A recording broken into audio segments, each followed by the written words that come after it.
Hello friends, welcome back to Poongodi's channel. இன்னைக்கு நாம ஆஸ்பராகஸ்ல பொரியல் எப்படி செய்யலாம்ங்கறத பார்க்கலாம். எப்பவுமே ஆஸ்பராகஸ் கட் பண்ணும்போது ஃபர்ஸ்ட் இந்த கீழ உள்ள ஒரு 1 to 1.5 இன்ச் ரொம்ப திக்கா இருக்கும். அதை கட் பண்ணி வெளியில போட்டுருங்க. அதுக்கு அப்புறம் உள்ள பீசஸ் நல்லா பொடியா கட் பண்ணி எடுத்துக்கலாம். இந்த ஆஸ்பராகஸ் பொரியல் நம்மளோட பீன்ஸ் பொரியல் கீரைத்தண்டு பொரியல் மாதிரி நல்ல டேஸ்ட்டாக இருக்கும். நல்ல ஹெல்த் பெனிஃபிட்ஸ் இதில் நிறைய இருக்குது. பிளட் ப்ரெஷர் இருக்கிறவங்க இதை நல்லா சாப்பிடலாம். இதை போல் நல்ல பொடியாக எல்லாத்தையும் கட் பண்ணி வாஷ் பண்ணி எடுத்துட்டேன் ஒரு பவுலில். அடுத்ததாக கொஞ்சம் சின்ன வெங்காயம் கட் பண்ணி எடுத்துக்கோங்க. ஒரு பச்சை மிளகா, 2 டேபிள் ஸ்பூன் துருவின தேங்காய், இது எல்லாத்தையும் எடுத்து வச்சுட்டு ஃப்ரை பேன் அடுப்பில் வச்சு 1 டீஸ்பூன் எண்ணெய் விடுங்க.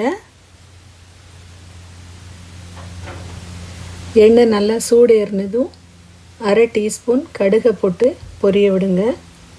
கடுகு பொரிஞ்சதும் 1 டீஸ்பூன் உளுந்தம்பருப்பு சேர்த்துக்கலாம். உளுந்தம்பருப்பு நல்ல ப்ரௌன் கலரில் பொன்னிறமாக பொரிஞ்சு வரணும். இந்த டைமில் நாம் கட் பண்ணி வச்சுருக்கிற வெங்காயம் பச்சை மிளகாயை சேர்த்து நல்லா ஃப்ரை பண்ணிக்கலாம். வெங்காயம் ஓரளவு நல்லா ஃப்ரை ஆனதுக்கு பிறகு நம்ம கட் பண்ணி கழுவி எடுத்து வச்சுருக்கிற ஆஸ்பராகஸை இதில் சேர்த்துடலாம். ரொம்ப சிம்பிளான பொரியல் தான் இது. மற்ற எல்லா பொரியலும் செய்கிற மாதிரி தான். ஆஸ்பராகஸ் நல்லா ஃப்ரை ஆகட்டும். ஒரு 2 to 3 மினிட்ஸ் ஃப்ரை பண்ணிக்கோங்க. அதுக்கப்புறம் மூடி வச்சுக்கலாம். வேகலைன்னா ஒரு 1/2 டம்ளர் தண்ணி சேர்த்துக்கோங்க. கட் பண்ணி பார்த்தீங்கன்னா உங்களுக்கு தெரியும் ஆஸ்பராகஸ் வெந்துருச்சா இல்லையான்ட்டு. 1/2 டம்ளர் தண்ணி சேர்த்து நல்லா மிக்ஸ் பண்ணி எல்லாத்தையும் சென்டருக்கு கொண்டு வந்துவிட்டு இதை அப்படியே மூடி வச்சுருங்க. மீடியம் ஃப்ளேமில் வேகட்டும். ஒரு 2 to 3 மினிட்ஸ் வேக விட்டிங்கன்னா உங்களுக்கு நல்லா வெந்துடும். 3 மினிட்ஸ் கழித்து திறந்து பாருங்கள். உங்களுக்கு நல்லா வெந்திருக்கும். ஒரு பீஸை எடுத்து கட் பண்ணி பார்த்துக்கோங்க. வெந்த உடனே தேவையான உப்பை சேர்த்துக்கலாம். உப்பை சேர்த்து நல்லா மிக்ஸ் பண்ணிக்கோங்க. கடைசியாக நாம் துருவி வச்சுருக்கிற தேங்காயையும் சேர்த்துடலாம்.